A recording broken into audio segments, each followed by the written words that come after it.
आज डोमाना में शहीद दलेर सिंह भावजी का श्रद्धांजलि दिवस पूरे सम्मान और श्रद्धा के साथ मनाया गया। इस अवसर पर बड़ी संख्या में गणमान्य नागरिकों, समाजसेवी और स्थानीय लोगों ने उपस्थित होकर शहीद को भावभीनी श्रद्धांजलि अर्पित की। कार्यक्रम में विमेन क्लब मेरी पहचान के संस्थापक संध्या गुप्ता ने भी अपनी गरिमामयी उपस्थिति दर्ज कराई। उन्होंने शहीद दलेर सिंह भावजी के चित्र पर पुष्प अर्पित कर उन्हें नमन किया और उनके सर्वोच्च बलिदान को याद किया। संध्या गुप्ता ने कहा कि शहीद दलेर सिंह भावजी का देश के प्रति समर्पण और बलिदान सदैव देशवासियों के लिए प्रेरणा का स्रोत रहेगा। उनका त्याग कभी भुलाया नहीं जा सकेगा और आने वाली पीढ़ियां भी उनके साहस और राष्ट्रभक्ति से प्रेरणा लेती रहेंगी। सबकी जिंदगियों में बहुत बड़ा दिन है। मैं इस काबिल तो नहीं थी जितना सर ने मेरे बारे में बताया।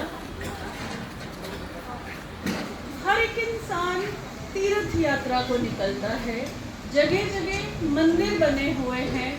अपने अपने भगवान के दर्शनों के लिए हम लोग दिन रात वहाँ माथा टेकने जाते हैं। मैं ऐसा नहीं करती। मैं वीर यात्रा करती हूँ। हर शहीद परिवार में जाना मेरा कर्तव्य है। मुझे आज भी याद है जब करगिल का युद्ध हो रहा था, मेरे बच्चे बहुत छोटे थे और हम सुकून से अपने घरों में रहते थे, सुन रहे थे, टीवी में देख रहे थे, पता चल रहा था कि करगिल का युद्ध हो रहा है। तब इतनी समझ नहीं थी मुझे। जब मैं थोड़ी मैच्योर हुई, बच्चे मेरे बड़े हो गए, एक दिन मैं वैसे ही न्यूज़ देख रही थी तो मेरे मन में आया कि ये आर्मी जवान होते क्या हैं। जब मैंने समझा तो मुझे लगा कि असल में मेरे भगवान तो ऐसे भगवान हैं, ऐसे वीर योद्धा हैं। उस दिन मेरे मन में एक नया बदलाव आया। मैंने बहुत सारे अपने जैसे लोगों से पूछा, अपने वीर जवानों के लिए, कि करगिल में जो लोग बच्चे हमारे शहीद हो गए, हमारे भाई शहीद हो गए, क्या आप उनके बारे में जानते हो? तो सुनकर मुझे बहुत दुख हुआ। बहुत कम लोग थे जो इनके बारे में जानते थे और इनकी कुर्बानियों के बारे में जानते थे। तब मैंने एक प्रण किया कि मैं ऐसे वीर योद्धाओं की कहानियाँ घर घर तक पहुँचाऊँगी और मैंने ये काम शुरू कर दिया। और मैं इसमें अपने आप को गर्व महसूस करती हूँ जब मैं ऐसे परिवारों से मिलती हूँ। दुनिया का कोई भी कोना होगा, हम लोग वहाँ पहुँचते हैं एक ही मकसद लेकर कि असल भगवान को पहचानिए। ये हमारे कोई स्वरूप थे, बड़े बड़े कोई महापुरुष थे जो कुछ समय के लिए पृथ्वी पर आए हमारी सुरक्षा के लिए। मेरी सबसे आज हाथ जोड़कर विनम्र विनती है कि हम लोग जब भी हमें पता चले कि ऐसे शहीद परिवार हैं, हमें उनका बर्थडे सेलिब्रेट करने जाना चाहिए, उनकी एनिवर्सरी सेलिब्रेट करने जाना चाहिए, वहाँ रहना चाहिए। एक दिन रहकर उनके हाथों का बना हुआ खाना खुद भी खाना चाहिए, खुद भी बनाकर उनको खिलाना चाहिए। मेरा जीवन जो है ये सब काम करके तृप्त हो चुका है। मैं ना जाने कितने तीर्थ यात्रा कर चुकी हूँ ऐसे परिवारों के घर पे रहकर, उनके पास समय व्यतीत कर कर। मैं आप सबसे भी ये कहना चाहूँगी कि ऐसे परिवारों का वो कुछ नहीं चाहिए हमसे, उनको कोई सपोर्ट नहीं चाहिए। सिर्फ वो चाहते हैं कि उनको याद रखा जाए, उनकी कुर्बानियों को याद रखा जाए। आप मेरा नंबर रख सकते हैं। जब भी आपको कोई पता चले कि किसी की कहानी करनी है, आप हमें अप्रोच कर सकते हैं। दुनिया का कोई भी कोना होगा, हम लोग हमारी टीम के साथ वहाँ पहुँच जाते हैं। हमारा एक नेशनल चैनल भी है, CEN न्यूज़ चैनल, महाराष्ट्र का चैनल है। मैं उसका तहे दिल से शुक्रगुजार करती हूँ कि वो सारी स्टोरीज लोगों तक पूरे वर्ल्ड में पहुँचाते हैं। मैं आज यहाँ आई, शारदा दीदी से मिली एक बार। उनकी जब मैंने स्टोरी करी तो मैं आपको सच बताऊं कि मुझे इतना गर्व हो रहा था कि मैं एक ऐसी शख्सियत के पास बैठी हूँ जिनका मोटिव यही है कि हर औरत की ज़िंदगी को बदलना। वो 2 घंटे का सफ़र, वो स्टोरी इनके ऊपर करना, शहीद हमारे दलेर सिंह जी भाव जी, इनके ऊपर जब हमें पता चला तो इस मातृशक्ति को मैं हृदय से नमन करती हूँ।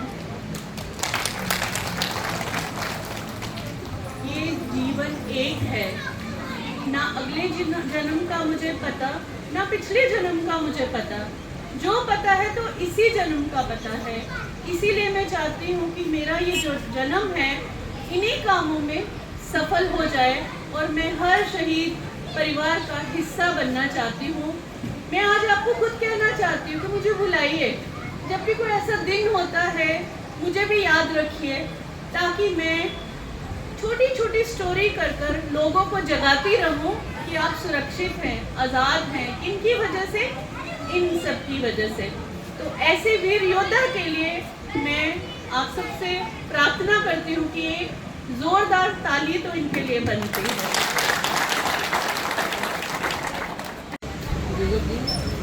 जय हिंद, जय भारत। मेरा नाम शारदा बाबू, मेरे पति हवालदार दलेर सिंह बाबू। आज 27वां शहीदी दिवस मैं मना रही हूँ। 27 साल से मैंने कभी भी 2 शब्द नहीं बोले, क्योंकि बोलने के लिए बहुत सारे थे, लेकिन आज मुझे मजबूर किया गया कि मैं 2 शब्द अपने जीवन के बारे में बोलूँ। तो क्या बोलूँ मैं जीवन के बारे में। मेरा जीवन एक ऐसे संघर्ष में गुजरा, मुझे पता भी नहीं चला कि मेरा बचपन क्या था। मैं सब सेक्टर खोड़ ब्लॉक गांव देवियों की रहने वाली हूँ। मेरे पिताजी किसान थे, खेतीबाड़ी का काम करते थे, हमारी अपनी जिम्मेदारी थी। और मेरे दादा का नाम तो बड़ा था, क्योंकि उनके नाम में गांव था, देरियाँ था, ब्राह्मण की देरियाँ। और सब सेक्टर पलावाला में मेरी शादी हुई। गांव पलातन था, जहाँ की 1.5-2 किलोमीटर बॉर्डर दूर था। 1989 में मेरी शादी हुई। वो पल मेरे लिए बहुत खुशी का था, क्योंकि मेरे पति एक देश की सेवा करते हैं और एक फौजी हैं। मुझे बहुत खुशी हुई। और वहाँ भी हमारी फादर साहब आर्मी में थे, उन्होंने भी एक युद्ध लड़ा, उनको भी जहाँ से गोली लगी, लेकिन उसके बाद उनका परिवार, मेरे ब्रदर 4 भाई थे, हम बहुत खुश थे। हमारा जॉइंट फैमिली थी, अच्छा खासा चल रहा था, मेरे 3 बच्चे थे और मैं परिवार के साथ बहुत खुश थी। 99 में कारगिल युद्ध ने मेरा जीवन ही बदल दिया। 99 में उधर कारगिल युद्ध था, उधर सम सेक्टर में आप सब जानते थे बहुत गोलाबारी चल रही थी। और जितने भी बॉर्डर के आसपास के गांव थे सब उठा दिए गए थे और सब लोग पीछे टेंटों में रह रहे थे, कोई कैंपों में रह रहा था, कोई अपने अपने जो परिवार रिश्तेदारी उनमें जहाँ रह रहे थे। और उनमें से हमारा परिवार भी, हम भी गांव पटेड़ा में, मेरे मदर और फादर साहब वहाँ रहते थे, कुछ परिवार वहाँ रहता था, कुछ अपने मुल्क में रहता था। 99 में 1 जुलाई में मेरे पति कारगिल में शहीद हुए। 5 जुलाई को हमें पता चला, लेकिन गांव में कोई भी नहीं था। जैसे वहाँ पता चला तो हम अखनूर में रहते थे। बदनसीबी ऐसी थी कि जब बच्चा जन्म लेता है, कहीं भी लेता है, लेकिन जब उनका अंतिम दिन आता है वो दिन उनका घर में ही आता है। लेकिन मेरे पति ऐसे थे कि शहीद हुए कारगिल में, लेकिन जब इनकी बॉडी आई मेरे सिर पे छत तक नहीं था। हम सोच रहे थे कि कहाँ रखें, कहाँ संस्कार करें। पलावाला से आगे, अखनूर के आगे एक बटेड़ा गाँव है, वहाँ हमारे परिवार रहते थे, रिश्तेदार रहते थे। उन्होंने इनकी बॉडी अपने घर में रखी, वहाँ संस्कार किया।